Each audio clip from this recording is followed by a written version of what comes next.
We stand at the forefront of one of the most exciting and promising of all of the ages of human history. The globalization of markets, the exploding advances of technology have created an unprecedented opportunity for growth and prosperity, for individuals, for families, for organizations, for all society, if we approach them wisely. I frequently ask large audiences, how many agree that the vast majority of the workforce in your organization possess far more talent, capability, creativity, and intelligence than their present jobs require or even allow them to use? The overwhelming majority of people raise their hands, and this is with groups all over the world. About the same percentage acknowledge that they are under immense pressure to produce more for less. I mean, just think about it.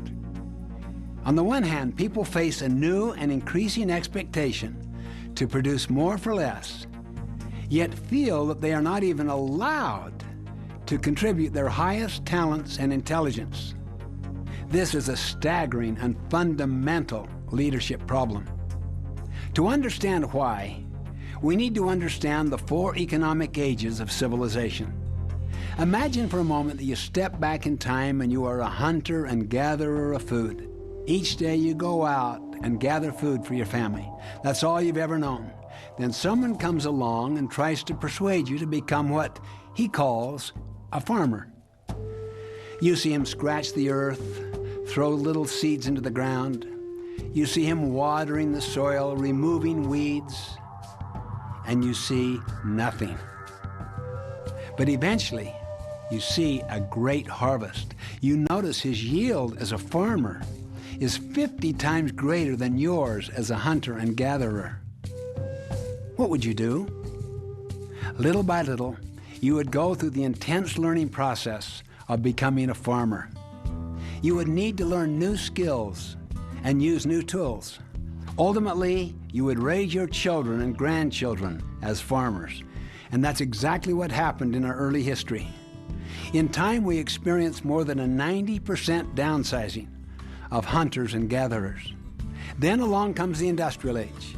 People build factories and learn how to take raw materials through an assembly line with high levels of efficiency. They had to develop a whole new set of skills. The factory of the industrial age produced 50 times more than the family farm. And over time, over 90% of the farmers were downsized. Now we're moving into the information knowledge worker age. Do you believe that this age will outproduce the industrial age 50 times? I do. We're just barely beginning to see it. It will outproduce it 50 times, not twice, not 3 or 10 times, but 50 or more. You see, the primary drivers of economic prosperity in the industrial age were machines and capital. In other words, things. People were necessary but replaceable. The problem is, although we are living in the knowledge worker age, so many of our modern management practices come from the industrial age.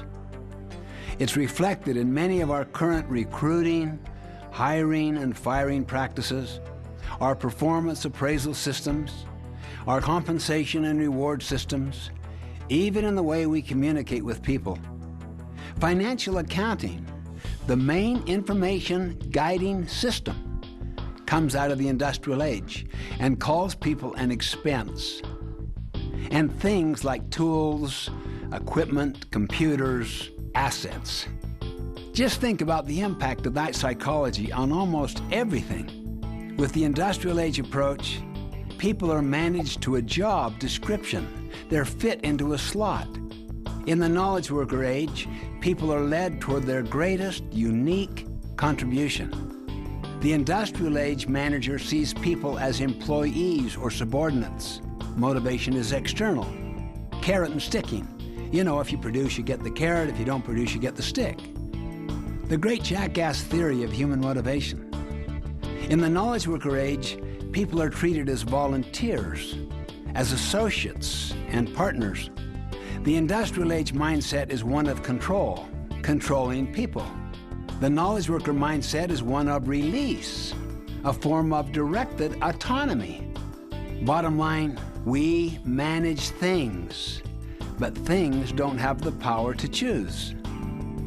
But we lead people who do have the power to choose. Speaking of our day, the late, brilliant management thinker Peter Drucker said prophetically, when the history of our time is written, the most important event those historians will remember is not technology, not the internet, not e-commerce, but the unprecedented change in the human condition. For the first time, substantial and rapidly growing numbers of people have choices. For the first time, people have to manage themselves, and we are totally unprepared for it. Why are we unprepared? Because unleashing the potential of this age will require a fundamental break from the control paradigm. It will require leaders to embrace what I call the whole person paradigm. Human beings are four-dimensional: our body, our mind, our heart, and our spirit. These four dimensions also represent the four basic needs and motivations of all people. For the body, to live, survival. For the heart, to love, to build strong relationships. For the mind, to learn, the need for growth and development. And for the spirit, to leave a legacy, the need for meaning and contribution, and for integrity. Consciously or subconsciously, people choose how much of themselves that they will give to their work, depending on how they are viewed and treated, and on their opportunities to use all four parts of their nature. The point is, neglect any one of the four parts of human nature, and you essentially turn a person into a thing. And what do you do with a thing? You have to control and manage them in order to motivate them. Again, carrot and stick. You may be able to buy someone's hand or back, but you can never buy someone's heart, mind, and spirit. These are volunteered only. In the final analysis, leadership is not about control. It's about unleashing the whole person toward compelling, inspiring, and worthwhile goals.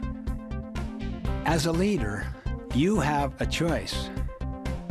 You can choose to perpetuate the practices of the industrial age, or to adopt the mindset, skill set, and tool set required to lead successfully in the knowledge worker age.